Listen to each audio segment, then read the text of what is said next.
Okay, well, I'm sitting here with Donna Torkelson, who's been good enough to, kind enough to share a story with us. Donna, what's your Christmas story from years past?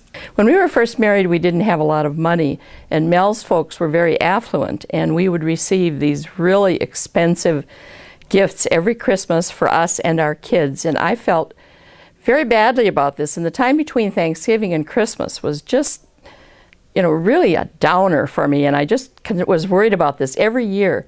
And one year, we decided we would do just fun things rather than try to compete with them. So we went to the co-op and we got a half a pound of every kind of dried beans and peas that they had.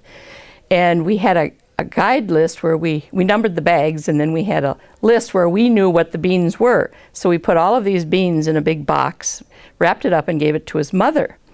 And his mother spent about half an hour or 45 minutes opening this box and looking at all these different things. And of course, she didn't know what they were or what to do with them. And everybody was laughing and talking, and we had the best time.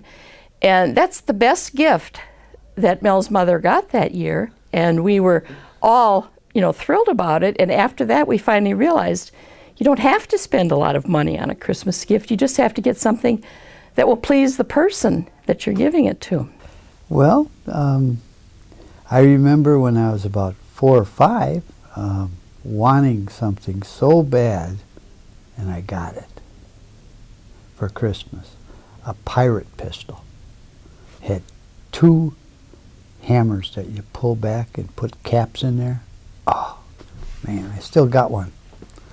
Got you it still up have in that there. one? Yeah, not that particular one, no, but I still have one just like it.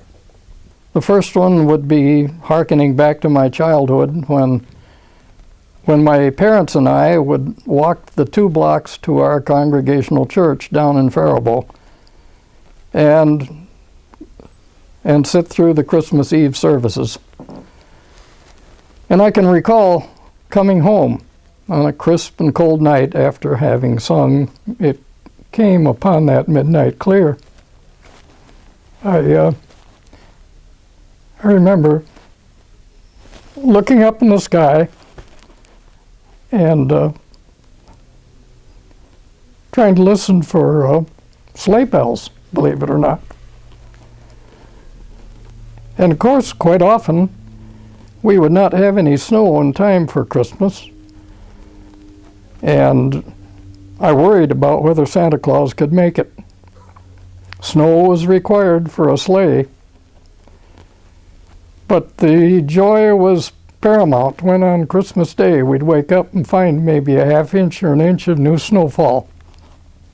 And then I also have a memory when I was 11 or 12, down on Concord and State Street, right where the Mexican market is now. That used to be Henley's.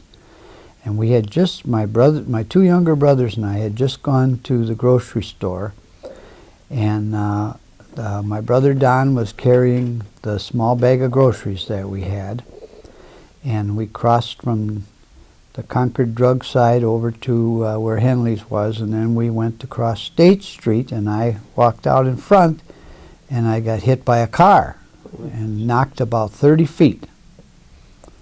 And the impact, I wasn't injured in my head, just my leg. And the impact knocked out my front tooth, and it landed in my brother's shopping bag. And the other memory that I have that really stands out is when our kids were small. We lived over in the McAllister area, and we were about 3 blocks from McAllister Plymouth Church, and that's the church that we belonged to. They had an 11 o'clock service every Christmas Eve, and everybody received a candle, and then at the end we sang the Silent Night, and we sang Silent Night as we were walking out the door. And we had this contest to see who could keep their candle burning on 3 blocks going home on Christmas Eve, which was often windy and stormy or cold.